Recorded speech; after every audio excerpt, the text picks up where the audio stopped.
بسم اللہ الرحمن الرحیم۔ لوگ بیوی کی خوشی چاہنے کو زن مریدی کہتے ہیں۔ میں کہتا ہوں اس آدمی سے پوچھیں جس کی بیوی اس سے خوش ہے، وہ مرید ہے کہ مراد؟ خوش ہو کر ہی تو عورت بنتی ہے۔ عورت کو دیکھنا ہو تو اس کی خوشی دیکھیں، اسے خوشی میں دیکھیں۔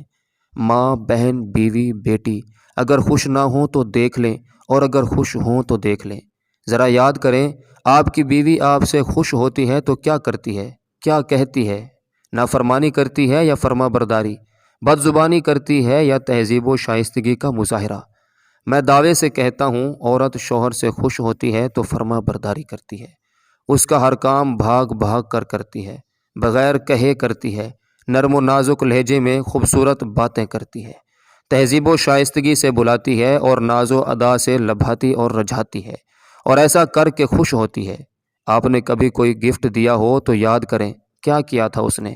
بدتمیزی کی تھی، نافرمانی کی تھی؟ نہیں، اس نے آپ کا بڑے پیار سے شکریہ ادا کیا ہوگا، آپ کے گفٹ کو چوما ہوگا، بار بار دیکھا ہوگا، آنکھوں سے لگایا ہوگا، آپ کو بغیر مانگے چائے کافی پلائی ہوگی، اور آنے والے دنوں کی خوبصورت باتیں کی ہوں گی۔ کبھی رات کو اٹھ کر وہ گفٹ دیکھا ہوگا، اس گفٹ کے بارے میں سوچا ہوگا، اور کبھی آپ کو سوئے ہوئے دیکھا ہوگا، دیکھ کر مسکرائی ہوگی۔ آپ کیسے کہتے ہیں بیوی کو خوش رکھو تو وہ سر پر چڑھ جاتی ہے؟ آپ کو پتہ ہے عورت شادی کیوں کرتی ہے؟ عورت شادی کرتی ہی عزت اور خوشی کے لیے ہے۔ ذلت اور پیسے تو شادی کے بغیر بھی مل جاتے ہیں۔ دنیا کے تمام رشتے میاں بیوی کے رشتے سے نکلتے ہیں اور میاں بیوی کے رشتے میں ختم ہو جاتے ہیں۔